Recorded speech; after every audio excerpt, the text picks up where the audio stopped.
Hello everybody, welcome back down into the dungeon. It is Sunday, so we are going to take a full look at everything that's growing on down here.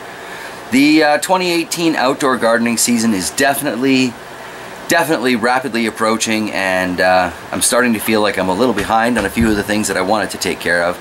And I think I am actually going to take some of these bigger peppers outside and just let them finish off their life out there.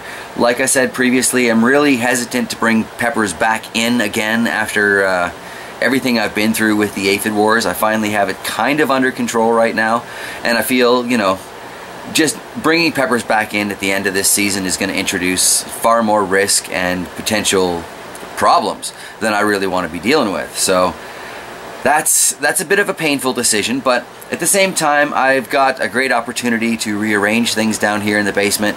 I won't be taking everything out. Obviously, the aquaponics will be staying inside. A lot of the pepper varieties will be staying inside. But I do think some of the bigger ones, they are going to go back out, and we're just going to have to hope for the best, especially in the case of the El Oro de Ecuador, because that is, like the sand dollar before it, it is the last seed that I have of that variety, and doesn't look like there's a whole lot more of them out there to be found. So I really need that one to be productive and hopefully grow true to form.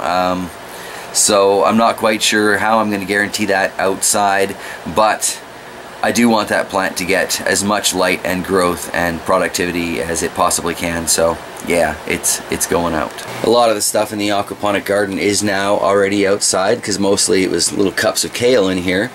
But as you can see, my acorn squash is rip-roaring ready to go. I really hope it survives A, going outside, and then B, being transplanted. My little pumpkins here, ready to go. Lots of little starts on there. So hopefully I'll get good production from a few of the squash, at least this year. Last year was not great for squash production. Sahi Penic still desperately needs to be trimmed down. But you can see the few places where I did cut it, it's kind of spreading out now. So starting to take over a little bit more space here in the ponics. Definitely need to get these leeks transplanted into something. But, you know, it's not a real rush for those. I'm going to let them take all the time they want. These green onions are not looking quite as fabulous as I would have expected. But I've been pulling a lot of nutrients out of here for all of the soil plants, because everything I water comes from the fish tank, because, you know, it just strikes me as a better idea. Kind of always has.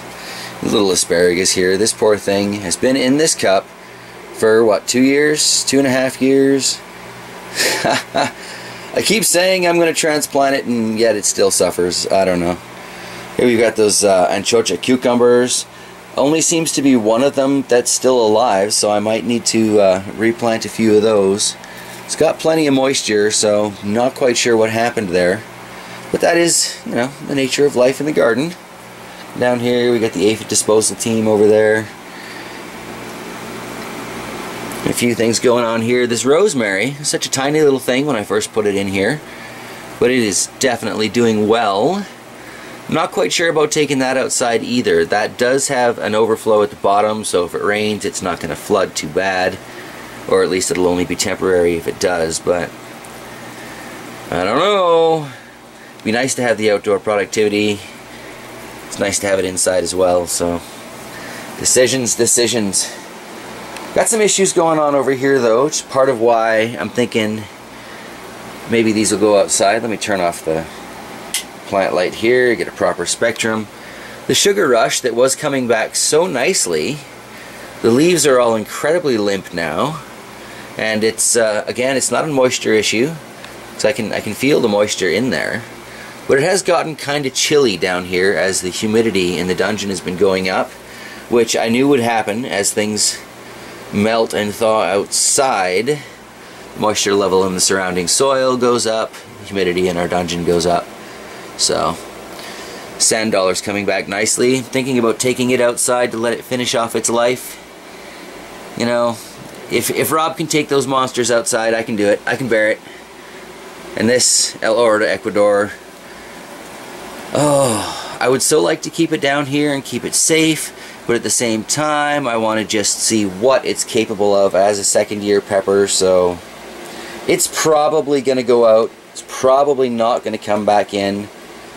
I may try and clone it because they do have that Clone X powder, or what is that stuff? Miracle Grow Fast Root. So I may still try cloning it, like I said, because I don't want that to be the last one. But, you know, if it is, that's gardening, you know. Find a new pepper, I guess, and move forward. All those shard there. I'm not sure if they're sturdy enough to take out yet. I might take one of those 6-packs out to the crate and see how it does. These tomatoes are looking alright. Definitely not taking any more of those outside just yet, though. The tomato I took outside is so dead. But yeah, might try moving this out for a few hours every day. As long as I bring it in at night, then, you know, shouldn't have any overnight chill issues. But at the same time, bringing it in at night means I'm bringing in potential pests. So, I don't know. Feedback? Let's call that a topic for feedback today. The seedling table is, of course, absolutely chaotic, and, you know, a lot of things that still desperately need to be transplanted. I'm leaving a few of these things on the heat mat just to see how they do with the warmer base, and it's pretty obvious that the pepper, at least, seems to be benefiting from that. So I don't know what that means for long-term gardening here in the basement, although I have been thinking for a while I do need to find a way to just keep it a little bit closer to 70 degrees, and then most of these more tropical plants would just be a lot happier in general. It's a little mouse melon here. Very slow to get started, but oh, it feels kind of dry. Once that gets going, those things are just amazingly productive, so that's exciting. Down there, underneath the PVC LEDs, things seem to be kind of slowly trucking along. Let's check that out from the other angle. That mystery tomato seems to be almost all the way up to the light. There's 2 little red demons. Time to feed the fish from those. We did lose a kale. Well, a couple of kale in there, but no great tragedy that. Sugar Rush cream. I'm still kind of waiting for roots to come out the bottom of this, and they're still not happening, so that one will definitely get planted outside when the time comes. That shishito in the back corner looking alright. That 7-pot, or Scotch Brain 7-pot pheno, not exactly getting huge. I don't think that one will be going out this year, but I haven't quite decided where that line's going to be, who goes, who stays. I just don't know. So the goal is to kind of fill this whole space with peppers, but at the same time I need to do some finishing work, obviously, on the dungeon, and a lot of cleanup. I need to figure out how to light this more evenly, so maybe clearing things out is a better idea. Scanning over here to the table.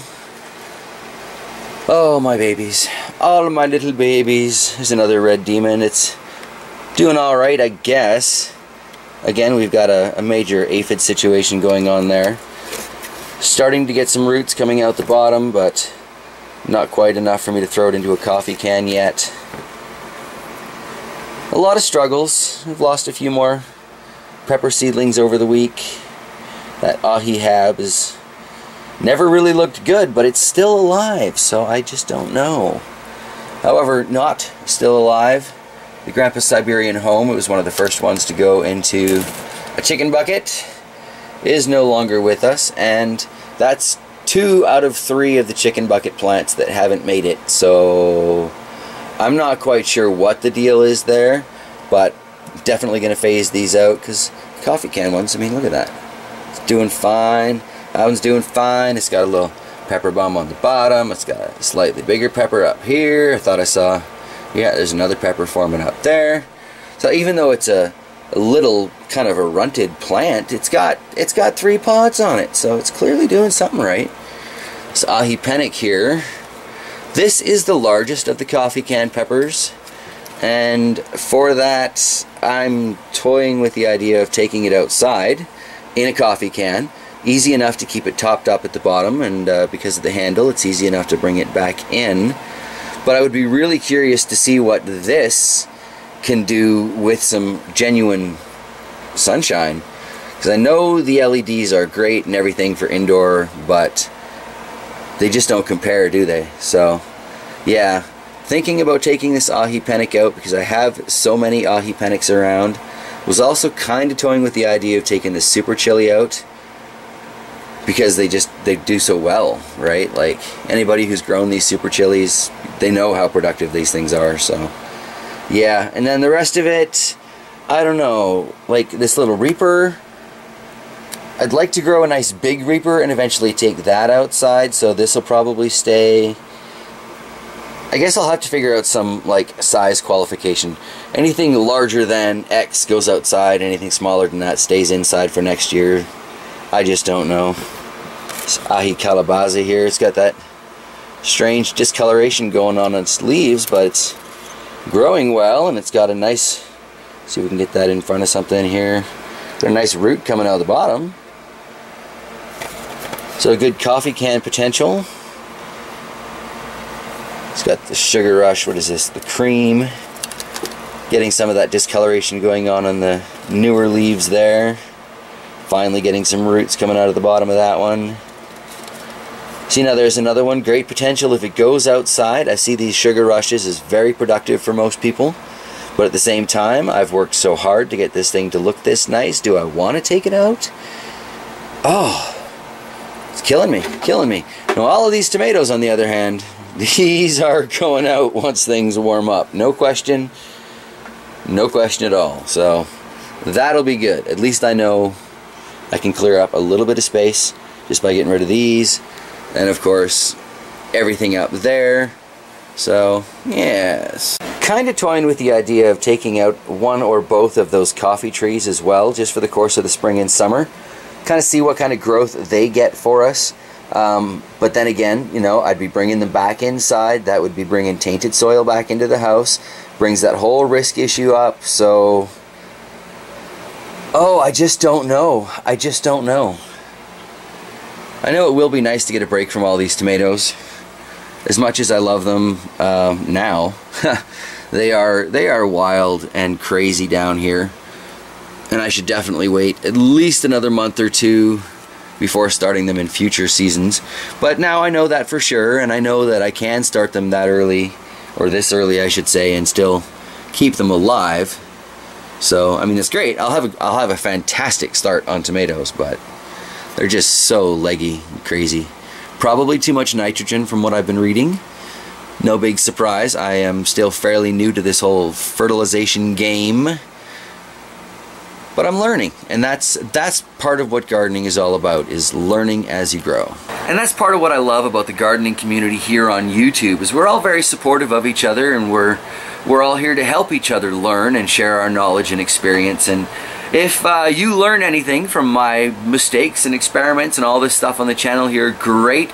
And if you share any of your knowledge down in the comments below, I thank you for that. It's not just me who reads them. Lots of people who watch the videos go through, read the comments, and silently learn encyclopedias worth of gardening knowledge from you guys. So on behalf of the entire comment reading community, thank you guys so much for all of your help that you do leave. And on that note, if you've got any feedback on that El Oro, to take it out, to leave it in, love to hear your vote on that. So this has been the Sunday wrap up of what's going on down here in the Bear's Den dungeon, and I guess I will see you guys on Tuesday.